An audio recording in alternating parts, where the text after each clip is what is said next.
WWE superstar, you have to be tough. Taking all of those bumps and doing all of that travel, not to mention trying to navigate the political nightmare that is backstage, is physically and mentally exhausting work, and you need to be of strong body and mind to do it. In a world ruled by testosterone and ego-fueled alpha males, some men stand out as being tougher than the average. There have been no shortage of tough guys to grace the WWE locker room, but some of those have turned out to be more myth than reality. I mean, everyone thought that JBL was some sort of feared brute until first Bart Gunn and then Joey Styles, yes, the announcer, found him out and cleaned his clock. There's a world of difference between tough as in sucker punched a drunk guy during a bar fight and tough as in won a world championship at the highest level in a combat sport. As the joint third hardest member of the Cultaholic team, I feel well placed to judge the mettle and fortitude and punching power of premier athletes who, dare I say, remind me a little of myself. And a disclaimer too, this list is focusing solely on tough male performers and is not meant as a slight towards their female counterparts. They will get their own list soon,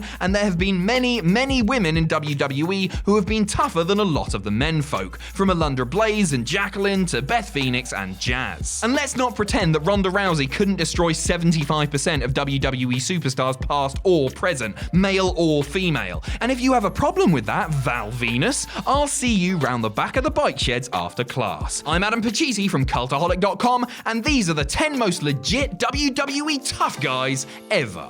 Join us. Number 10, Steve Blackman. Nicknamed the Lethal Weapon for good reason, Steve Blackman never achieved higher than mid-card status in WWE. Had it been a shoot, however, he might still be WWE Champion today. The Attitude Era mainstay, who nowadays works as a bail bondsman and MMA trainer, was a feared man during his time with the company and had several run-ins with some of the locker room's biggest competitors. On one occasion, Blackman almost took out a drunk and belligerent JBL at an airport and later forced the Texas native to apologize to him in front of the locker room before he finished him off for good. The loudmouthed acolyte, who wanted to keep all of his teeth, duly obliged. On another, Serious Steve took down the Big Show with ease and tied him up like a 500-pound pretzel, only letting him go when he felt like it. Fellow WWE hardman Bob Hardcore Holly has said time and time again that Blackman was legitimately the most dangerous person he's ever been in the ring with, while UFC Hall of Famer Ken Shamrock reckons he would have been a success in the octagon had he chosen an alternate career path. And remember, if you are lucky enough to get Blackman down, bear in mind that he has come back from life-threatening malaria, a broken neck, and head cheese. Number 9, Scott Steiner. Holla if you fear me. Stories of Scott Steiner's bad behavior are numerous and legendary. A loose cannon with a short fuse, the self-proclaimed big bad booty daddy has terrorized grapplers across decades in WCW, Japan, WWE, TNA, and beyond. He and brother Rick, another hard case, were both standout amateur wrestlers in high school and college, with Scott placing 6th in the nation during his senior year. Big Papa Pump was always a little out there, and he and his brother would routinely rough up enhancement talent earlier in their careers while causing chaos backstage, but Scott really blossomed into a full-on nutter as he began to achieve increased fame in the late 90s. Within a relatively short space of time, the genetic freak started something with JJ Dillon, Ric Flair, a Georgia State of Transportation worker, and most famously Diamond Dallas Page, who he absolutely battered during an episode of Nitro, trying to remove his eye after an incident involving DDP's wife Kimberly. Steiner hasn't exactly mellowed much in the years since and was actually banned from attending WWE's 2015 Hall of Fame ceremony because of a fear that he would actually kill longtime rival Hulk Hogan. Demonstrating his toughness in another way, Steiner has twice come back from life-threatening injuries. I would say he has a 141 2/3% chance of winning any actual fight he finds himself in, even as he approaches his 60s. Number 8, Jack Swagger. Now plying his trade as Jake Hager in AEW, Swagger was recruited to the University of Oklahoma as a two-sport athlete in wrestling and football, where he excelled at both. Swagger was recruited to WWE by, who else, Jim Ross, and joined the organization as a collegiate All-American and with a university record for most pins in his weight class. Impressive credentials for sure, and a good launching pad for his professional career. Swagger did very well for himself in WWE, winning the ECW and World Heavyweight titles, but by the end of his run, he wanted out in order to pursue other endeavors, namely fighting for real. Several months after he requested and was granted a release, Swagger signed with Bellator MMA, and as of this recording has 2 wins and 1 no contest to his name. The no contest, it should be noted, was for repeated and unintentional shots to his opponent's groin, something he must have learned at the Ric Flair School of MMA. In his fights so far, Swagger is shown to not only be adept at amateur wrestling, but also submissions and strikes. And remember, this isn't some rinky-dink local indie cage fighting group, but Bellator, one of the most renowned in the entire world. There's no telling how far Swagger will go in the mixed martial arts world, but the early signs are encouraging, and win or lose, just by competing he has enhanced his reputation in the world of sports entertainment. Number 7, Bobby Lashley. Bobby Lashley is another WWE hardnut that didn't have to demonstrate his toughness by picking on his smaller co-workers or dispatching drunks in the bar after hours. No, Lashley proved his tenacity first in college, then in the army, and finally in the world of MMA. A decorated amateur wrestler, Big Bob was at one point training for the 2004 USA Olympic team before an injury cut short that dream. It was while training for the Olympics that Lashley was visited by Kurt Angle, who would be instrumental in getting him signed to a WWE developmental deal. Once his WWE run was finished, Lashley turned his attention back to the world of real sports and began an MMA journey that saw him amass 15 wins to 2 losses in organizations like Strikeforce and Bellator. One of those losses, it should be added, was due to referee stoppage. Turns out that Lashley was suffering from mono, leaving him severely dehydrated and unable to train for months afterwards. Over the course of his brief but memorable MMA career, Lashley won fights by decision, submission, and TKO. Few men were able to find an answer for a man that is practically 260 pounds of pure granite. A rumored fight with Brock Lesnar sadly never went down, but there's every chance we could see it happen in a WWE ring one day soon. Number 6, Steve Dr. Death Williams.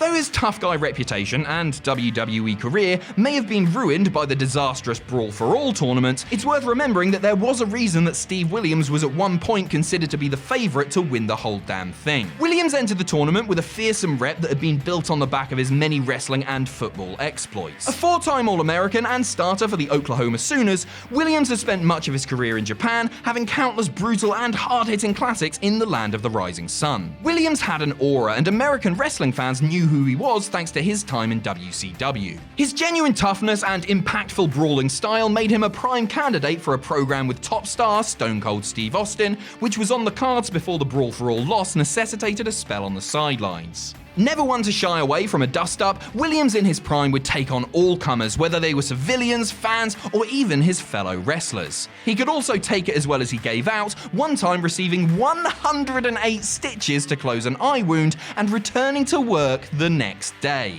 A double tough SOB right to the end, Dr. Death valiantly battled throat cancer for years before sadly passing away on December 29th, 2009.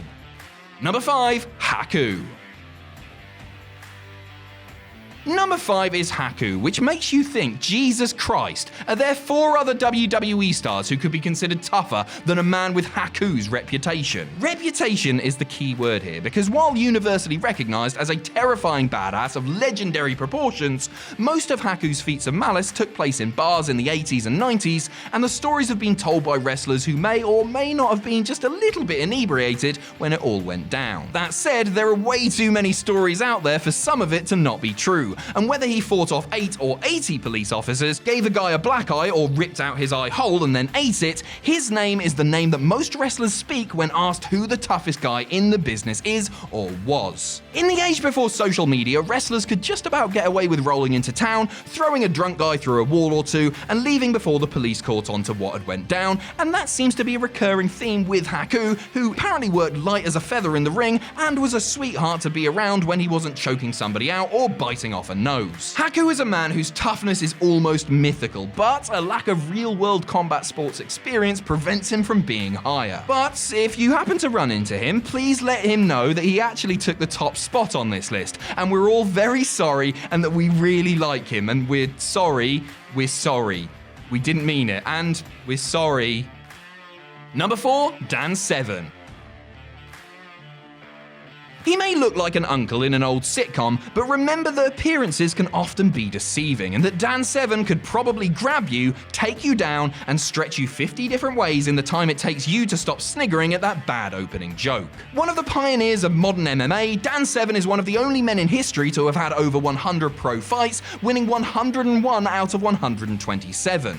Now in his 60s, the Beast hasn't ruled out returning to the cage and has frequently lobbied for another match with perennial rival Ken Shamrock. Because when you're a tough son of a such and such, you're apparently one for life. A UFC Hall of Famer, Severn is one of the men who put the organization on the map during the 90s when participants would routinely compete in multiple fights in one night. His Octagon accomplishments opened the door to the NWA and the WWE, though the straight-laced and no-nonsense Severn failed to really get over during the outlandish Attitude Era. He certainly got over with the boys though, many of whom were genuinely afraid that he would shoot on them in the ring and, in order to avoid a pummeling, referred to him as Mr. Severn backstage.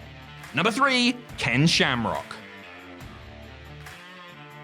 The world's most dangerous man was not just a catchy moniker. When given that tag, Ken Shamrock was probably the best mixed martial artist on the planet. A tough kid from a rough background, Shamrock came from a broken family and had run away from home, slept in cars, and been stabbed by the time he was 15, when most of our biggest worries usually revolved around GCSE results. Shamrock's early career in Japan involved both pro wrestling and MMA matches that earned him a reputation that attracted the attention of the burgeoning UFC.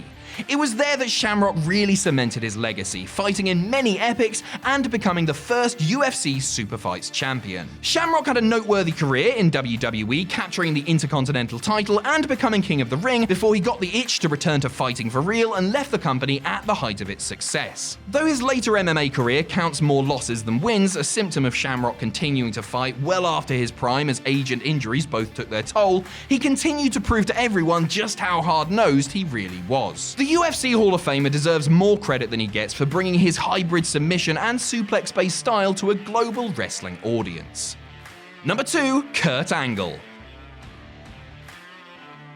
Do not let the tiny cowboy hat or milk truck fool you. Just because Kurt Angle was happy to send himself up on television doesn't mean that he couldn't whip the entire roster and barely break a sweat doing it. This is a man, lest we forget, that won an Olympic gold medal in freestyle wrestling, an Olympic gold medal that he won with, you know what I'm gonna say, a broken freaking neck. Yes, Angle's amateur wrestling accomplishments are well documented, and he sits proudly in the National Amateur Wrestling Hall of Fame. Kurt came into WWE with a rep, and nobody fancied their chances testing him, meaning that Angle's rookie years passed without incident. That's not to say, though, that there weren't times that Angle didn't need to tell someone what time it was. There was a backstage fight with a furious Eddie Guerrero, who inexplicably tried to double-leg takedown the Olympic hero and was promptly neutralized with a simple but painful front facelock. All the time that Angle and Brock Lesnar were goaded into having an amateur scrap before a live event during the Next Big Thing's early days in the company. Angle won that one too, apparently. Like the rest of the wrestlers on this list who received real validation thanks to wins in genuine contests, Angle never felt the need to start something with someone, unless of course it was part of a television segment that couldn't possibly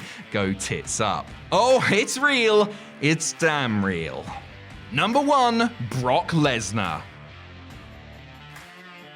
I can almost taste your smark-flavored tears. You may not like his part-time schedule, you may not like the fact that he's the best-paid wrestler on WWE's roster, you may not like the fact that he ended the streak, but you damn sure aren't gonna say anything about it, at least to his face, unless you want to be hammer-fisted into dust. Because Brock Lesnar, whether you like it or not, is the most legit tough WWE superstar of all time. The Beast Incarnate conquered amateur wrestling, winning the NCAA Division I heavyweight title. He conquered the WWE, becoming the youngest WWE champion in history. He left the WWE because he wanted to play professional football in the NFL, despite not having played since high school, and was close to making it before being cut from the squad at the last moment. He then decided to jump headfirst into the MMA world and conquered it, becoming UFC heavyweight champion in record time. He survived landing on his head with a shooting star press gone wrong, and successfully battled debilitating diverticulitis. Simply put, Brock Lesnar is seriously tough, and nobody in WWE history has been able to do what he has done. An imposing mountain of a man, you don't hear stories of anyone trying to pull something with Lesnar, because anyone that was dumb enough to try it